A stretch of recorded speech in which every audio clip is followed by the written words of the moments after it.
Now groups with apocalyptic visions of triggering a holy war or even the extermination of races are turning to weapons of mass destruction. Channel 8's Robert Riggs joins us now from a fire station in downtown Dallas with his investigation into this growing threat to national security. Robert?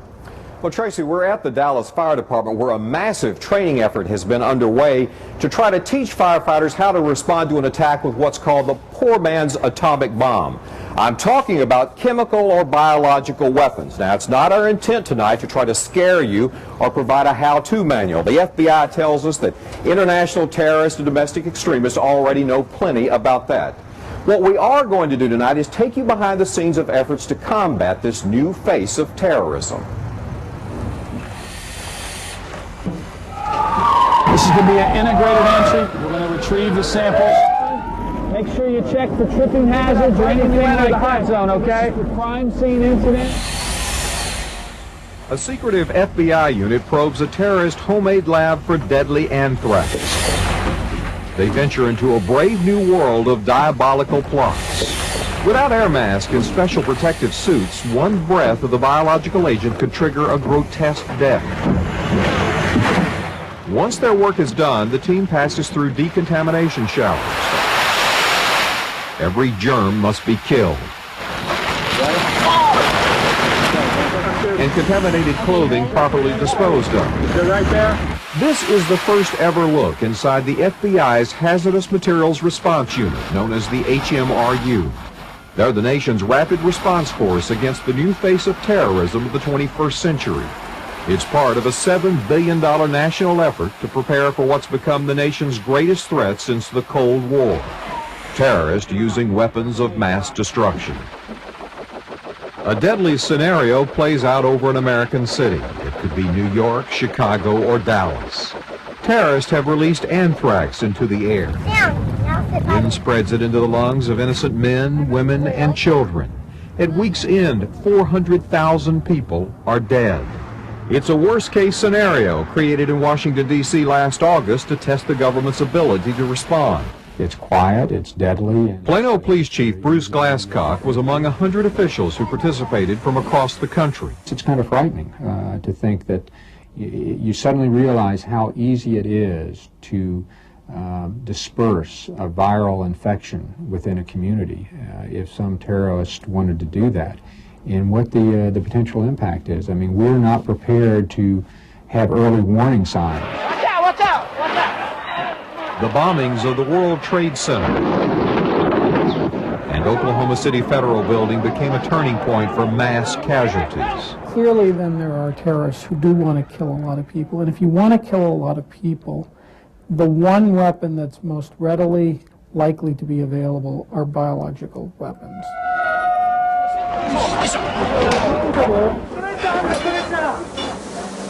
In 1995, the doomsday cult Aum Shinrikyo hit the world's busiest subway system in Tokyo with sarin nerve agents. It killed 12 people, hospitalized 1,000. More than 2,700 others required first aid. But the cult's first weapon of choice was germ warfare. The wealthy and highly educated cult had built well-equipped laboratories.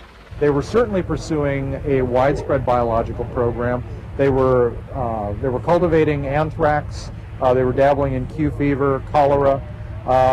They sent a team to Africa in 1993 specifically to try and acquire Ebola. The HMRU stays on call around the clock, once we get the material through decon, ready to give expert technical advice or deploy to the scene. The team can assemble in the Dallas-Fort Worth area within 4 hours of getting notice.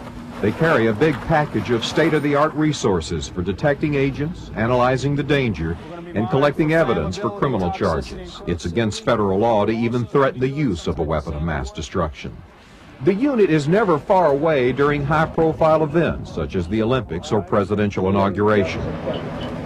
This pop-up tent contains a sophisticated mobile field laboratory. The FBI's scientists can quickly identify a biological, chemical, or nuclear agent. Ensure there's no booby traps or anything like that. In this training exercise, the FBI works with the Fairfax County Fire Department in suburban Washington.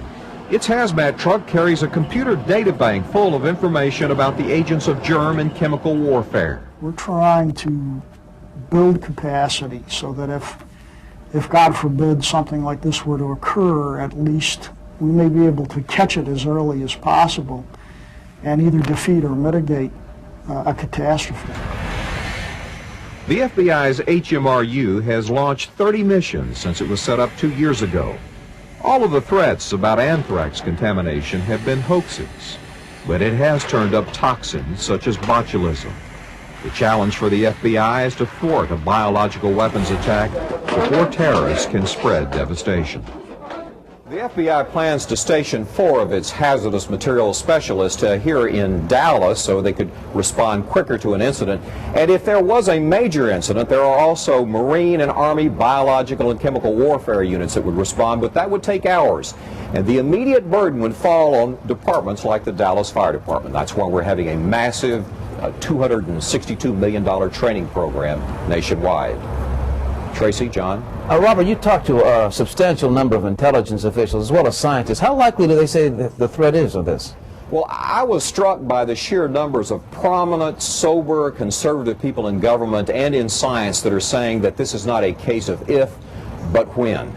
And tomorrow night we'll show you more on how the Dallas Fire Department and first responders across the country are training to respond to this new face of terrorism. Tracy, John. Okay, thank you very much, Robert. And also we are providing extended interviews and more information on tonight's special assignment on our website at WFAA.com just after the newscast. And then tomorrow afternoon at 2 o'clock, join Robert and 2 top FBI terrorism experts for a special online discussion, also on WFAA.com. So that'll be the first time to really talk to some experts directly. Rare opportunity to talk to those FBI guys and ask the questions that sometimes we get in letter form here. You can ask them directly tomorrow. The reporter is Channel 8's Robert Riggs, and he joins us now from our Dallas newsroom. Robert?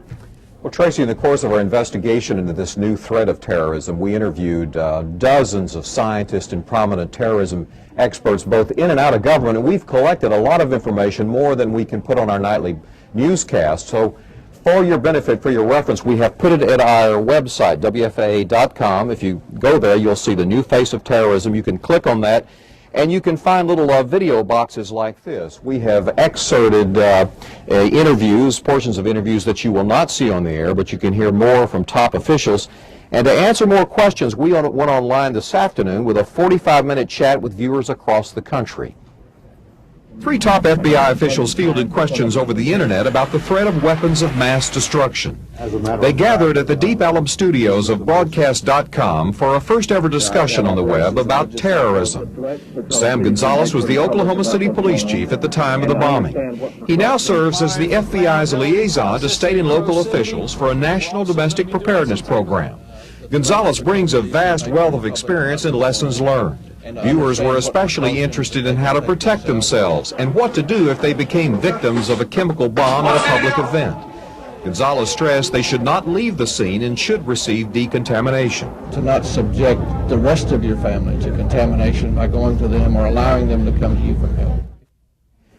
And if you want to find out more about what the various preparedness officials are doing across the country, again, you can go to our website here, WFAA.com. You can click on this one box we showed you earlier and see an entire 45-minute conversation with your top local FBI officials in here in Dallas and what they're doing, and get some ideas on how to protect yourself. And then later tonight at 10, we'll take an in-depth look at what first responders both here in Dallas and across the country are doing to combat this new face of terrorism. Tracy. Okay, thank you, Robert. There's a new face of terrorism that wants to claim mass casualties. Channel 8's Robert Riggs joins us now live from a local fire station with the second part of his investigation. Robert? Chip, every Dallas firefighter, paramedic, and police officer is being trained on how to recognize the early signs and symptoms of a nerve agent attack. If they didn't decontaminate a victim properly and took them to the hospital, they could spread the nerve agent, contaminate other people, and even shut down the medical system, or they too could become victims. Well, terrorists using weapons of mass destruction have made the world a far deadlier place. October 28th. A deadly scenario plays out in Baltimore. A chemical bomb being built by an extremist accidentally explodes in his apartment. Residents stagger out gasping for air. Some collapse into convulsions. The first police officer on the scene walks into an invisible cloud of nerve gas and drops dead.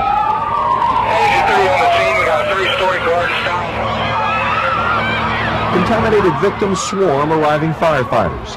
The city's entire force of emergency responders could be overwhelmed. Oh my God, why? What happened to my baby? Why? But on this day, it is just a realistic exercise cooked up by the Pentagon. They say you are getting resources. They are coming in. They need to put these people on the ambulance. Designed to test the readiness of first responders to the nation's greatest threat, a terrorist attack with weapons of mass destruction. The odds say that it's going to happen. It's just when and where, and we can't take a chance in this country. We've got to be prepared.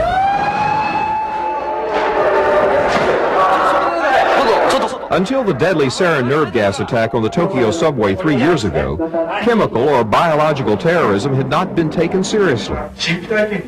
Members of the doomsday cult Om Shinrikyo produced sarin nerve agents with common lab equipment over a weekend. The attack killed 12 people and injured nearly 3,800. Mass casualties overwhelmed hospitals. We are going to have the release of a biological or chemical weapon of mass destruction in the United States in our lifetimes. John SOPKO headed a Senate investigation into the attack. He says U.S. intelligence was caught totally off guard. You have groups now who want to punish the United States, and if punishing the United States means killing thousands, tens of thousands, they will do it. That this does involve a chemical agent. The Defense Department and Public Health Service are spending more than $250 million on a 5-year domestic preparedness program. First responders in the nation's 120 largest cities will receive training, equipment, and field exercises. We're teaching our personnel, our firefighters, our paramedics, our law enforcement officers to have that awareness, to not become a victim, and to take the appropriate actions to deal with the incident.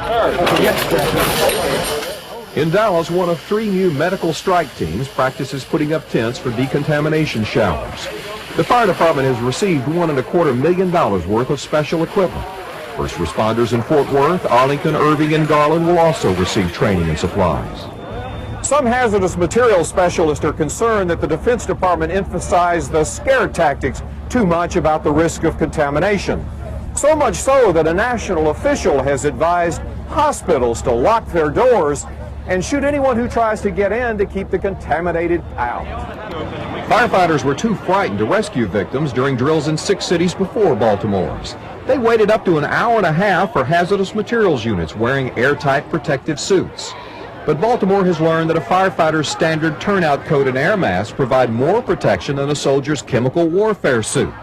They quickly controlled the spread of the gas and sprayed contamination off the victims. What these exercises teach is that if you are trained, if you are given the proper equipment, you can deal with this kind of a problem. We have action-oriented people, and they're going to do what they can to make the rescue because that is our priority. That's what we do.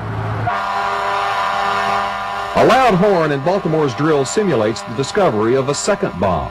Terrorists are now planting explosives timed to kill first responders. The drill reveals a major problem. The bomb squad cannot go in to defuse the device because its suits don't protect against chemical or biological agents. What that means is whoever's still in the building is technically going to is going to go ahead and die as a result of the event because nobody's coming in after it. Baltimore's first responders also forgot to quickly call for nerve agent antidotes. The Defense Department has issued thousands of expensive syringes loaded with atropine, but the needles are too big for children.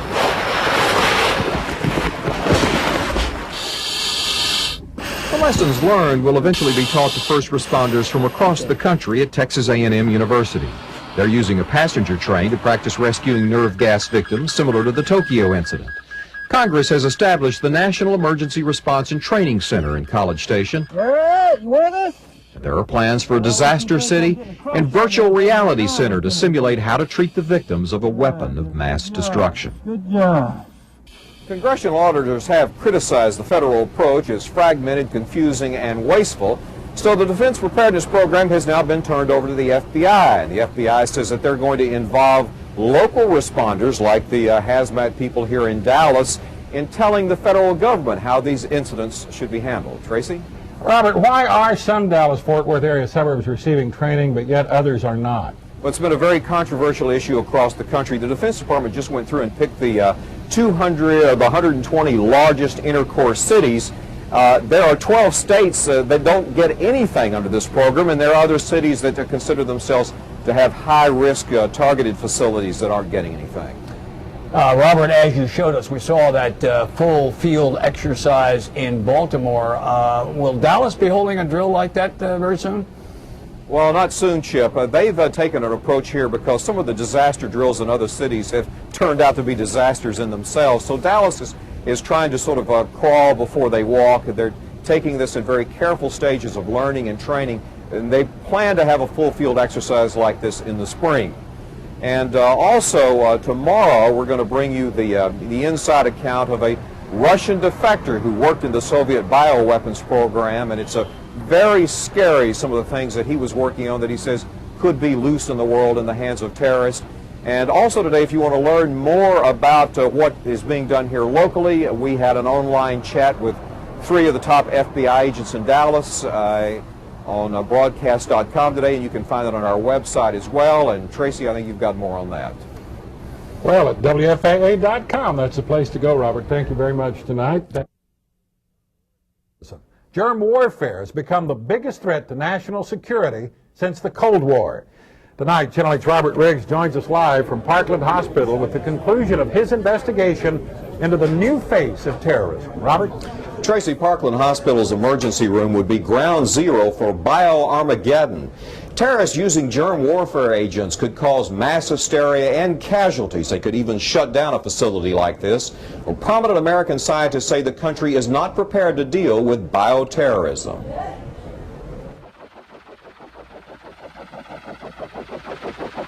A doomsday scenario plays out in a major American city. Terrorists quietly release a deadly virus into the air. The wind carries it into the lungs of innocent men, women, and children. 2 weeks later, a flu-like epidemic erupts. One of humankind's greatest scourges since time immemorial is back. It is highly contagious smallpox, covering its victims with painful and disfiguring pustules. There is no treatment at all that you can offer. The best you can do is provide a liquid and keep the patient as comfortable as possibly you can.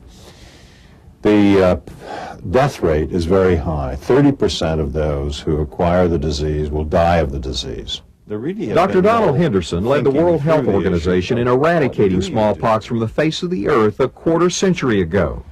He has come to the University of Texas Southwestern Medical Center at Dallas to warn that America is vulnerable to a biological attack. The thought of having the return of smallpox I find the most disturbing, disappointing kind of feelings you can imagine, and I really just can't believe it could happen, but I'm afraid we've got to be prepared that it might happen. Dr. Henderson didn't consider a terrorist outbreak of smallpox possible until he talked to this man. Smallpox is very contagious. Each infected person would infect dozens more. He is Ken Alabek. Alabek's revelations about the Soviet Union's bioweapons program shocked the CIA. Before defecting to the United States in 1992, he was Dr. Kanat John Alabekov, a Soviet Army colonel and the top biological weapons scientist. Alabek ran Biopreparat, a complex of secret facilities where 32,000 researchers produced the world's deadliest arsenal of germ warfare. The 2 last remaining stocks of smallpox were supposedly stored at the Center for Disease Control in Atlanta and in Moscow. But the Soviets moved smallpox to this clandestine Siberian lab called Vector, pictured in this satellite photo. They produced 20 tons of smallpox alone. Worse yet, Alabek suspects Russian researchers genetically engineered smallpox by splicing it to the Ebola virus. We would see hundreds of thousands of cases of contamination and infected disease and kill people. Alabek says tests showed that pouring a small flask of biological agents in a Moscow subway station contaminated the entire system in 2 hours. Aerosol delivery of pathogens. In response to the threat of bioterror, the Pentagon launched a crash research program to protect the public. This animated video demonstrates how biological defenses could kill a deadly virus. Virus penetration prevented. DARPA biological defense, molecular scissors. Virus rendered helpless. I think it sounded a little bizarre initially. Dr. Stephen Johnson is working on a $4.5 million Pentagon research project. His lab at the UT Southwestern Medical Center at Dallas is among 30 across the nation trying to counter biological terrorism. It would be very discouraging if everything we were doing was just to thwart the meanness of someone. But fortunately, almost everything that we're doing here has a direct clinical application. Dr. Johnson's research focuses on how to easily make fast-acting gene vaccines. They're much safer than regular vaccines. Dr. Johnson has invented a vaccination shotgun that shoots millions of bits of genetic material into the skin to build immunity. So the needle and syringe is obsolete. It seems to be working in clinical trials now in humans. It's possible that you would get a shot with just a little blast. You wouldn't even hear anything, and you probably wouldn't even feel anything because the bullets that come out of here are smaller than the size of a cell. But medical research can carry a price. Hospitals keep large germ banks to help diagnose an infectious disease. At St. Paul Medical Center in Dallas, microbiologist Diane Thompson turned those germs into a weapon. Thompson received a 20-year prison sentence for contaminating break room snack food with Shigella. A dozen lab workers became violently ill after eating muffins and donuts tainted with a third world dysentery. Lynn Vanover's health suffered for a year. Vanover says the psychological effect has lasted even longer. An act of terrorism gives someone a fear that never quite goes away. And so that fear or that nagging little doubt is always there.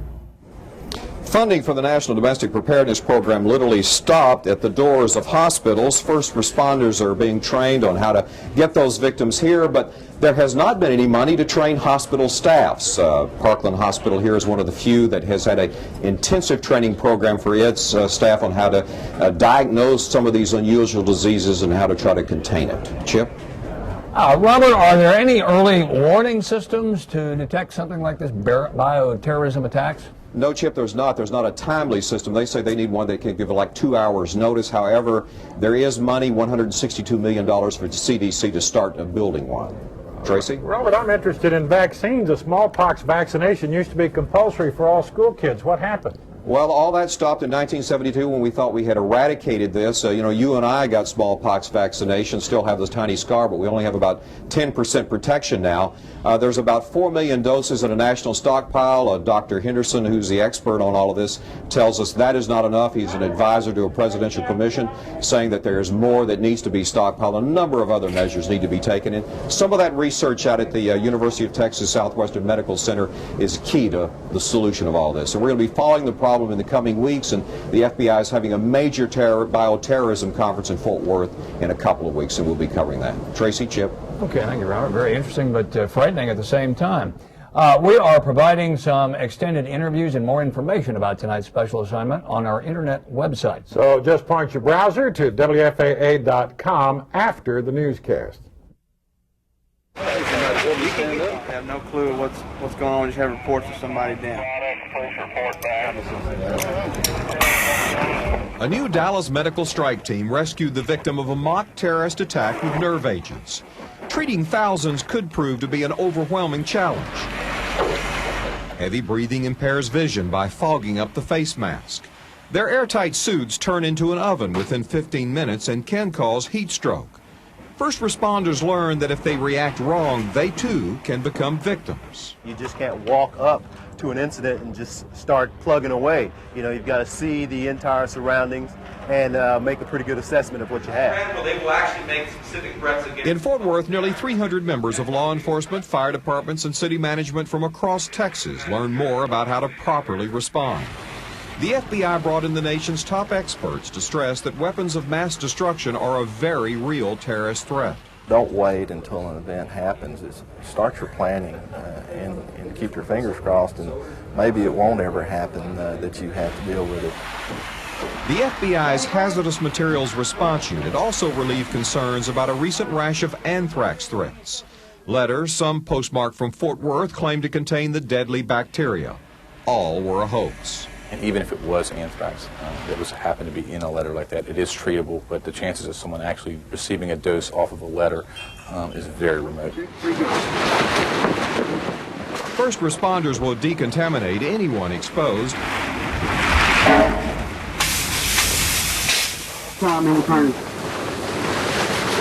Even if it is a probable hoax. The Dallas Fire Department will be fully ready to respond to an incident of weapons of mass destruction by late December. Next spring, they plan to hold a drill at Fair Park in the Cotton Bowl, and then in the fall, the Pentagon will stage an exercise and grade them on their performance. Robert Riggs, Channel 8 News, Dallas. The Pentagon tested the readiness of Dallas emergency responders to a terrorist attack today. Last November, News 8 first reported on how 120 cities are gearing up to combat chemical nerve agents. This evening, Channel 8's Robert Riggs reports on the highly realistic scenario. A bomb spreads deadly sarin nerve agents in a crowded office building. Panic-stricken workers pour out, choking for air. The Army simulated the chaotic impact of terrorists using a weapon of mass destruction. It's the first test of Dallas preparedness for a new terrorist tactic of mass murder. The world, I don't think, has changed that much in terms of the good people. I think the good people are as good as they ever were. It's just the bad people are a whole lot worse. Stay down where you're at. The Pentagon staged the drill at the Dallas Fire Department's training academy. 100 rookie firefighters and police officers pretended to be victims covered with the deadly chemical. The full-dress exercise tried out $1.2 million worth of training and new equipment. The drill teaches first responders how to react to a chemical attack without themselves becoming victims while trying to save lives. Defense Department observers find the first responders come too close to the contamination and take too long to start washing down victims. Firefighters must keep victims from leaving the scene before they are decontaminated. Otherwise, the deadly chemicals can be spread to hospitals and public places. Blew up, man. The exercise marks the first time that firefighters, paramedics, Dallas police, and the FBI have practiced a coordinated response to a terrorist attack. There's no real threat at this moment, but we have to train and be prepared to react to a situation like this anyway. Over the next 2 years, Dallas will try to develop an early warning system for a silent terrorist attack using germ warfare. Robert Riggs, Channel 8 News.